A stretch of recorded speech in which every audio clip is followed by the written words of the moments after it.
আসসালামু আলাইকুম। তাকাম্মুল সার্টিফিকেটের আমার ভিডিওর দ্বিতীয় পর্বে সবাইকে স্বাগত জানাচ্ছি।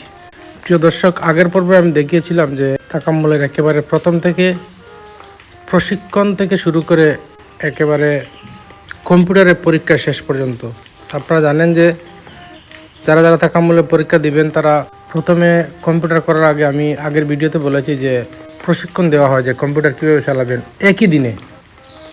একই দিনে প্রশিক্ষণ দেওয়া হবে আধা ঘন্টা 1 ঘন্টা, তারপর আপনাকে কম্পিউটারে ফাইনাল পরীক্ষা নেবে।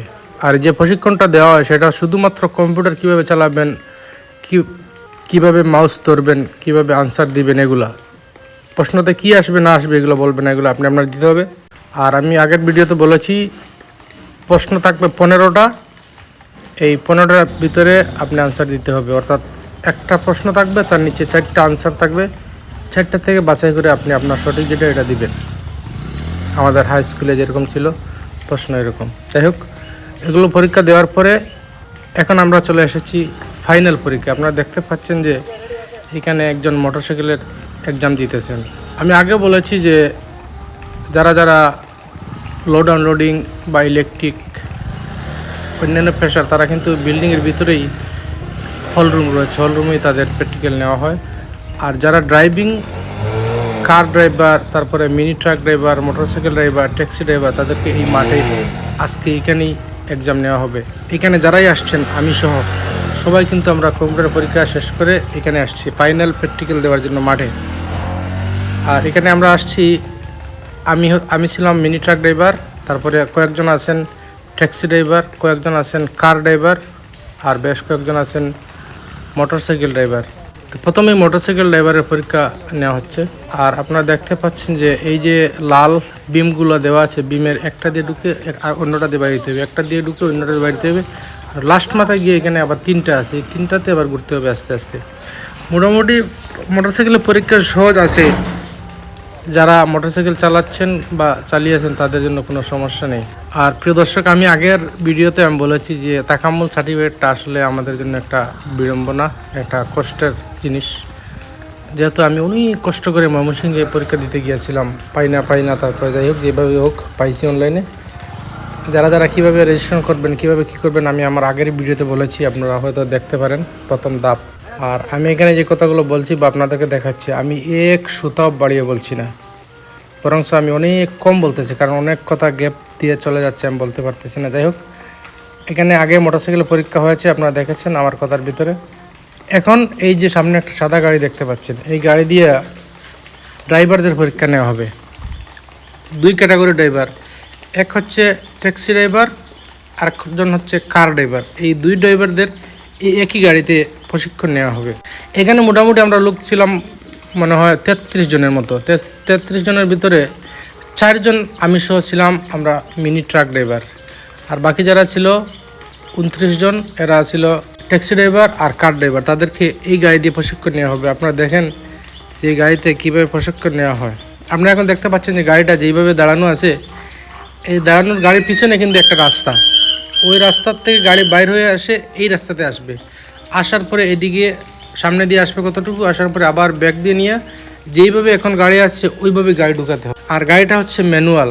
যারা যারা তাকাম্মুলের পরীক্ষা দিতে যাবেন ম্যানুয়াল গাড়ি টেস্ট করে যাবেন, পরীক্ষা মানে নিজে ট্রেনিং দিয়ে যাবেন, কারণ এটা অটো গাড়ি না। এই যে দেখতে পাচ্ছেন গাড়ি সামনে আসছে, সামনে আসার পরে আবার এটাকে পিছনে নিয়ে যেই জায়গায় গাড়ি ছিল ওই জায়গায় ঢুকাতে হবে, তাহলে আপনি পাস। আর একটা কথা মনে রাখবেন, ঢুকার পরে লুকিং গ্লাস চেক করবেন, তারপরে বেল্ট লাগাবেন। যারা যারা বেল্ট কোনো সময় ব্যবহার করেন নাই, বা বাংলাদেশে অনেক জায়গায় বেল্ট আছে, বেল্ট লাগান না, কিন্তু বেল্ট লাগানোর সময় বেল্ট লাগানো শিখে যাবেন। অনেকে গলার ভিতরে ফেঁসে রাখে বেল্ট, অনেকে ফেটার নিচে দিয়ে ঢুকাই দেয়। বেল্ট সলিডভাবে লাগাইতে হবে, লাগানোর শুরু করবেই, বেল্ট লাগানো শুরু করতেই হয়তো যেখানে স্যার আছে স্যারে বলবে থাক, তাহলে মনে করবেন ঠিক আছে। আর যদি না বলে তাহলে আপনাকে অবশ্যই বেল্ট লাগানোর চেষ্টা করতে হবে অথবা বেল্ট লাগাতে হবে। এখন দেখতে পাচ্ছেন যে গাড়িটা এখানে আসছে, এইখানে গিয়ে ওই যে গাড়ির পিছনে ছাতাওয়ালা এক লোক দেখতে পাচ্ছেন, ওই ছাতাওয়ালা লোকের কাছে গাড়িটা ঘুরিয়ে নিয়ে ব্যাক দিয়ে ঢুকাতে হবে। আর আমি আগের ভিডিওতে বলেছি যে আমরা যখন প্রশিক্ষণ দিয়েছিলাম আমাদের প্রথম ফাইনাল পরীক্ষার দিন, অর্থাৎ কম্পিউটার পরীক্ষার দিন, একই দিনে, ঠিক আছে, এটা হয় সকালে, এটা হয় বিকালে, প্র্যাকটিক্যালটা হয় বিকালে। তো তো আমাদের হল রুমে যাওয়ার পরে প্রশিক্ষণের শুরুতেই বলেছে যে দেখেন ভাই, আপনারা এখানে যত লোক আসছেন, আমি সবার উদ্দেশ্যে একটা কথা বলতে চাই যে আপনারা কারোর সাথে টাকা পয়সা দিয়ে কন্ট্যাক্টে আসবেন না। তাদের প্রথম কথা ছিল এটা। যদি কন্ট্যাক্টে আসেন তাহলে মনে করবেন টাকাটা আপনার নদীর জলে ফেলেছেন, কারণ এটা বাংলাদেশের আন্ডারে না, এটা ডাইরেক্ট সৌদি আরবের ওয়েবসাইট, সৌদি আরবের আন্ডারে। আর আমারও এটা মনে হয়েছে যে কম্পিউটারের যে পরীক্ষা, যেটা আমি আগে সৌদি আরবে ছিলাম, আমি দেখেছি যে ওয়েবসাইট সৌদি আরবের, এটা কিন্তু আমি সৌদি আরবে দেখেছি যে এই ওয়েবসাইটটা সৌদি আরবে আসে। আর ওই প্রশ্নগুলো ডাইরেক্ট সৌদি আরবের ওয়েবসাইট থেকে আসে, বাংলাদেশে কেউ প্রশ্ন বানাতে পারে না, বিশেষ করে কম্পিউটারের প্রশ্নগুলো।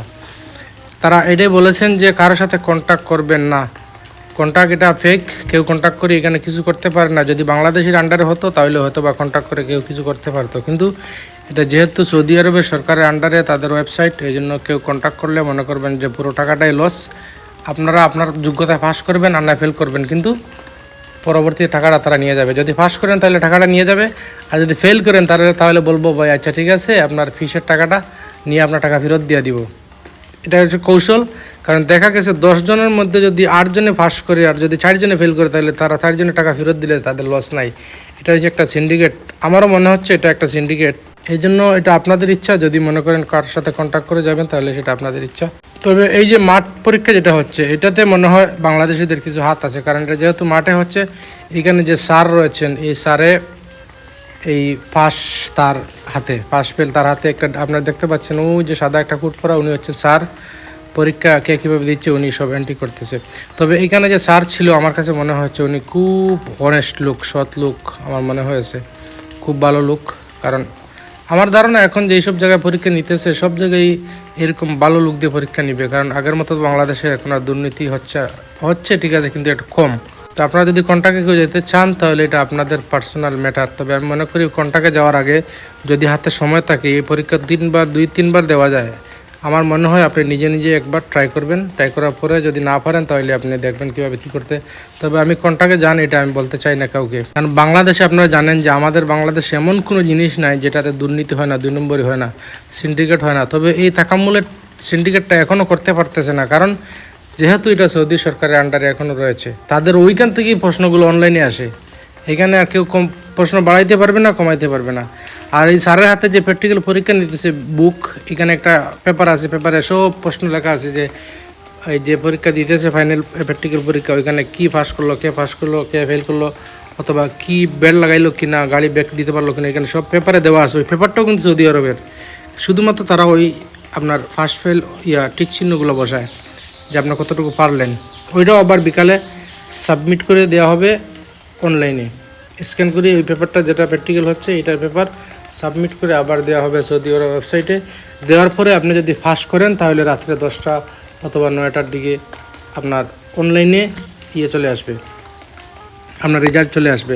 তো আমি পরীক্ষা দিতে গিয়েছিলাম ময়মনসিংহে, আমি আলহামদুলিল্লাহ প্রথম দিনেই কম্পিউটার কোর্স আমি সবার আগে দিয়ে শেষ করে বের হয়েছি ফাইনাল পরীক্ষা। তারপরে প্র্যাকটিক্যালে দেওয়ার পরে আমার যেহেতু মিনি ট্রাক ড্রাইভার, আপনারা হয়তো যারা সৌদি আরবে আছেন তারা চিনবেন যে সৌদি আরবে যে 18 আছে, 18 আমরা মিনি ট্রাক ড্রাইভার, কিন্তু আমাদেরকে পরীক্ষা ট্রাক দিয়ে নিয়ে নেয়, আমাদেরকে পরীক্ষা নিয়েছে হাইলক্স দিয়ে। সৌদি আরবে যে হাইলক্সগুলো আছে পিছনে বডি খোলা, মিনি ট্রাক থেকে ছোটো, ওইগুলো দিয়ে আমাদেরকে পরীক্ষা নিয়েছে। এই জন্য আমি ভিডিওটা করতে পারি না যেহেতু আমি গাড়িতে ছিলাম। আর সবাইকে একটা কথা বলবো, যারা এই মোটরসাইকেলের পরীক্ষা দিতে যাবেন ভালো করে শিখে যাবেন। আর যারা কার অথবা ট্যাক্সি পরীক্ষা দিতে যাবেন তারাও ভালো করে ম্যানুয়াল গাড়ি দিয়ে 2-4 দিন দেখে শুনে তারপরে যাবেন। আর আরও একটি গুরুত্বপূর্ণ কথা যেটা আমি আগের ভিডিওতে বলেছি, যে আপনারা মেইন পাসপোর্ট সাথে নিয়ে যাবেন, পাসপোর্টের ফটোকপি নিয়ে যাবেন, আপনার যে এখানের অ্যাপয়েন্টমেন্টের টিকিট এটা নিয়ে যাবেন, 1 কপি পাসপোর্ট সাইজ ছবি নিয়ে যাবেন, এগুলো আপনি মাস্ট নিয়ে যাবেন। যদি পাসপোর্ট মেইন কপি না নিয়ে যান তাহলে আপনার সমস্যায় পড়তে পারবেন, আর কিচ্ছু লাগবে না। আর আমাদের এখানে পরীক্ষার শেষে আমাদেরকে একটা হল রুমে নিয়ে যাওয়া হবে। হল রুমে নিয়ে যাওয়ার পরে যতজন আমরা পরীক্ষা দিলাম সবার পেপারস আমাদের সাথে মিলানো হবে। তারপর আমরা যখন সকালে প্রশিক্ষণ দিয়েছিলাম একটা ছবি উঠানো হয়েছে, প্রশিক্ষণ শেষে যখন আমরা কম্পিউটার পরীক্ষা দিয়েছিলাম একটা ছবি উঠানো হয়েছে, আমরা এখন যে ফাইনাল পরীক্ষা প্র্যাকটিক্যাল দিতেছি এখানে একটা ছবি উঠানো হয়েছে গাড়ি সহ। এই 3টা ছবি উঠানো হয়েছে কিনা সেটা চেক করে তারপর এটা বিকেলে সাবমিট করা হবে, কারণ একটা ছবি যদি বাদ যায় তাহলে কিন্তু আপনি ফেল হতে পারেন।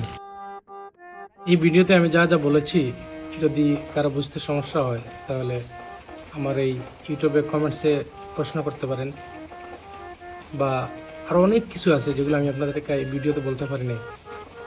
আর আপনারা হয়তো ভাবতে পারেন যে মনে হয় আমি বাংলাদেশে বসে বসে এগুলো ভিডিও বানাচ্ছি। ঠিক আছে, আমি বাংলাদেশে বসে বসে ভিডিও বানাচ্ছি কারণ আমি 2 মাস আগে সৌদি আরব থেকে চলে এসেছিলাম একেবারে ফাইনাল এক্সিটে, আমার আগের যে কোম্পানি ছিল সেটা থেকে। আমি মোটামুটি 2012 সাল 15 সাল থেকে সৌদি আরবে বড় গাড়ি চালাই, আমার হেভি লাইসেন্সও আছে। যাই হোক, আমি আগের কোম্পানি থেকে এক্সিটে চলে আসি, আসার পর অন্য একটা কোম্পানি আমাকে এখন হায়ার করতেছে সম্পূর্ণ তাদের খরচে। কীভাবে নিতেছে বা কীভাবে কী হতো আমি পরবর্তী কোনো ভিডিওতে আপনাদের সাথে শেয়ার করার চেষ্টা করব। আর আমি মোটামুটি 2008 সাল থেকে এই 25 সাল পর্যন্ত সৌদি আরবে ছিলাম।